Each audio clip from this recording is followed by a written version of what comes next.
In all areas, collaboration is key. We cannot grow without working with everyone. Part of my opportunity agenda talks about doing universal pre-K. Or rolling out a version of universal pre-K. I believe that's something that we have to work with our local school board, working with the Community Foundation and their Step Forward initiative to address that issue here, because in my opinion, education is economics.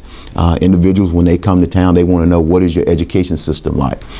If my employees are going to be here, will they have quality schools? We have to work with our partners at the state level, because our medical school is a priority here. So we have to sit down and not only talk to our state representatives and senators, we have to also talk to our LSU counterparts down in Baton Rouge and let them know that North Louisiana, higher education in North Louisiana is a priority. We have to strengthen our relationships with our chambers of commerce. We have to strengthen our relationships with the parish commission. A lot of times I see things that are going on, the parish, and I said we could have partnered on that. We could have had a greater impact. We lost out on having the medical school as an opportunity zone within that corridor, because you had the city submit opportunity zone and the parish submit an opportunity zone. There was no cohesion, and so the state says, well, we're just going to have to pick and choose. That's an example of us not working together. We have to pull all of our partners at the table to work together, whether it's crime, whether it's higher education, whether it's working on our economy. Those things have to be a priority for the mayor, and that's one of the things that we would focus on within the first 100 days is pulling all of the stakeholders together. I think there's a regional execs meeting that the CAO participates in. I think the mayor should drop in every once in a while. The Manufacturers Managers Council, the mayor should drop in just to listen, not necessarily to give an update or a presentation, but just to listen, because these are the individuals, these are the companies who you can really get a pulse for what's going on in your city. And I'd love to start those initiatives. I'd like to do just weekly coffee meetings. We've gotten away from where you set up in a coffee shop and just listen to what the citizens and business owners, the community is dealing with or experience, or their ideas, and how we can implement them together. I think every area is important for collaboration. Earlier I was talking about some of the soft powers of the executive of the city, the mayor of the city, and one of those soft powers is to be a leader. One of the advantages the mayor has is they can reach into public and private institutions and bring them together. So I think that's extremely important, and that starts with developing a good relationship with the city council to make sure you can actually have a functional government and you can get an agenda through. So I would definitely leverage those relationships and build those relationships, and talk to them about my vision, talk to them about their vision for their particular districts as well. Working with the Caddo Commission. The Caddo Commission works with the city on a number of topics, number of issues. It's a lot of cross investments in areas, so you have to build relationships there as well. And the state representatives, I referenced earlier, I'd like to do a legislative caucus after my first 6 to 12 months in office, after I really have discovered where all the troubles are. I want to do a legislative caucus, and I would like to work with Mayor Walker and Bossier as well, for him to bring some issues to the table and for us to sit with the representatives from Northern Louisiana prior to them going down to Baton Rouge, so that again their number one priority can be the people of Northern Louisiana, rather than losing their way with partisan politics and you name it. So I would propose those collaborative efforts. On an economic front, though, I think I want to go into a little bit more detail on what I would propose as well. My economic development department would be working with the Chamber of Commerce, with the Downtown Development Authority, with NLEP, reach out to LEP on a pretty regular basis. I'm hoping it's monthly meetings that they can sit around the table, Committee 100, a couple other organizations, but I'm hoping we can sit around the table, again, around a unified vision and work together more regularly. And again, being proactive about it and not just waiting, and helping that the NPC can do that as well. I agree that we need to work with we need to work with the parish. We need to work with the school board, because the issues are somewhat collective. The quality of life can be impacted by these different organizations. What I've done, say, within Caddo Parish, when I was head of public works at Caddo Parish, I fostered a relationship between the parish, say the parish Public Works Department or Caddo Parish and the Sheriff's Office to bring in this issue about adjudicated property. And when they first heard of it, it was not a palatable idea. So I had to more or less like sell that idea to the administrator, to the sheriff, and show how it could be worked.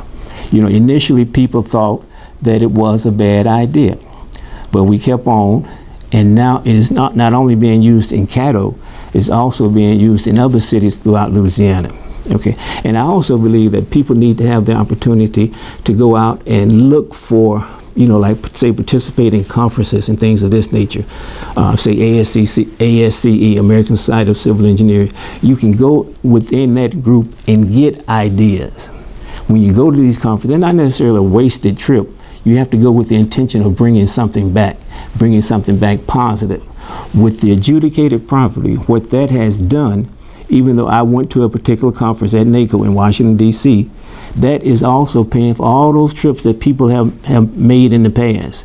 So that was a benefit. We've also done things with FEMA, you know, in terms of getting money. That came out of one of those trips. So we need to do things like that. We don't need to just short circuit our people to the point that they are not able to explore new ideas.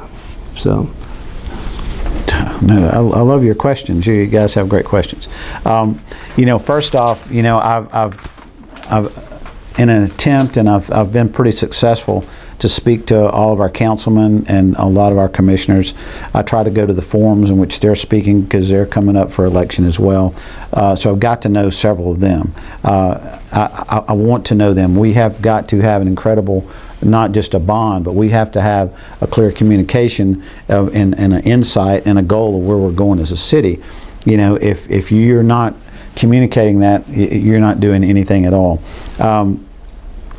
My goal will be to make sure that I am there with them every step of the way. I will be at every meeting. I will make sure that I'm there and I'm guiding, I'm leading, I'm directing. It's paramount that our city moves forward, and we have to move forward with vigor. We have to make sure that we're firm, you know, and fair, but we're going to have to make sure that we all do this. There's going to be times that something may not be great for Broadmoor, but they're going to have to accept it for our city, for our growth. So we have to look at everything that we're doing to make sure, I want to make sure that all neighborhoods are taken care of and our city's taken care of, but again, we have to look at the big picture. As far as working with other companies, you know, I've worked with CEOs, presidents, vice presidents, you know, again, all my life. I met with the base commander a few weeks ago of Barksdale. I'll be having dinner with him in a couple of weeks.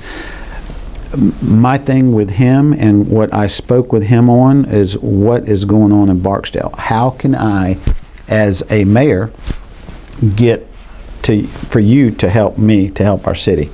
And I can't probably go into a lot of detail of things that I learned, but I will tell you that we are, as a community, and when I say community, our surrounding areas, that we're about to get an influx of jobs, which is going to be a wonderful thing. People are going to be moving here.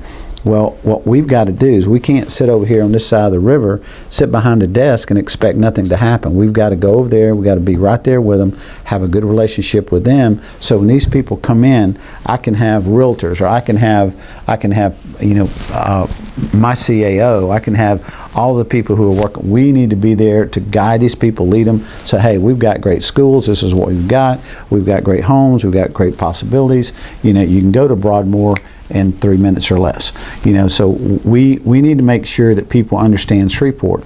Just because they're moving to Barksdale doesn't mean that they need to stay in Bossier. So we must make sure that we provide that opportunity and we speak. But communicate. Legislatures, I'm sorry I'm running out of time, but you know, I definitely think that there's buckets of money in Washington and Baton Rouge we're not going after right now, and we must go out. I'm going to go after it. We're going to have other people going after it as well. I don't believe there's a specific as far as collaboration. I think collaboration, you know, is necessary in every facet or every opportunity that you have to build or to foster relationships. It really doesn't matter about the organization. What it matters is everybody is everybody in alignment with what they want to do? And what they should be in alignment with is how to benefit the city and the citizens of the city. This is what they're charged with, whether they're commission, whether they're NPC, whether they're city council. It is all about top-down expectations within the mayor's office. The mayor sets the expectations of what's the going to be the attitude going forward with the city council, and also even the NPC. Again, using the bully pulpit. The point is that we all have a fiduciary responsibility to the citizens of Shreveport to act on their behalf. And when we choose not to, then we're in dereliction of our duty. And so as far as collaboration, I think collaborative efforts in any facet that's going to benefit the city and benefit the citizens of the city is necessary. I think there's an open door for that. I don't think that any one specific area is going to be more important than another area. So I think collaboration is key to success. Give and take. I may not be able to give you something today, but tell me what else I can give you. Tell me what else we can work on. Apparently we're going to reach an impasse on this, but tell me what else we can work on that we can have success on, and then maybe we can revisit this later. So that's true collaboration. There's respect there as well. I'm not one for theatrics. I just want to get business done respectfully. I'm not one for like I said, I tell people I don't need this job. I'll take the job and I want the job, but I don't need it. And so with that, there's the expectation that I'm not bridled, by anyone or any special interest. The special interest is the public. The special interest is the citizens. The special interest is doing the best that I can do at the time that I'm there, that's going to catapult the city forward. Well, and I can tell you what I've been doing and what I have done in my previous life as a CEO, working in government and really not as an elected official. But since I've been elected, we reach out to each of those various entities to see what we can do together to strengthen our community. And so that's what you have to do. And then you take a look at how we can leverage funding from all of them. For an example, with the Parish of Caddo, that's an example. Because Shreveport is in Caddo, and we all pay parish taxes as well as city taxes. We take a look at what their responsibilities are. We take a look at what we have to do within the city to provide services. And there are some things we can do together. And we do that. For an example, the year I came in, the police union said we need cars. Our cars are breaking, and we can't get to the scenes. And so the parish commission said, okay, our ordinance will allow us to help buy some cars for our police officers, because many of them don't have people that they represent outside of the city. And so they did, we spent $6 million trying to buy cars the first year, because we had over 100 plus cars that were really in bad shape. They gave us about like 500,000. But that's one way we can partner with them. The other thing is with our delegation, we reach out to them when there's a need for us to get certain legislation passed that will not hurt us, or legislation that will help us at the local level to be able to provide a better quality of service. So what we've done is we've been able to work not only just with our legislative delegation, but we work with the department heads at the state level. And we've been able to get a lot of grant dollars there. For our congressional delegation, we reach out to them. I usually send them a letter about every six weeks, honestly, since I've been in office, trying to get federal dollars. Consequently, the $50 million that I spoke about earlier is a result of all of those networks and those conversations. Otherwise, we wouldn't have got the money. And so we have been working even across with our partners across the river and other mayors around our region. Some of them will call and say, Mayor Tyler, you have some extra cars. We know y'all, have just bought a lot of cars. And yes, we donate those cars to them. We donate, those pieces of equipment that they may need. Mayor Walker and I do a lot of declarations together. We do a lot of proclamations together. So we work together to make sure that our community gets what it needs. Okay? Thank you.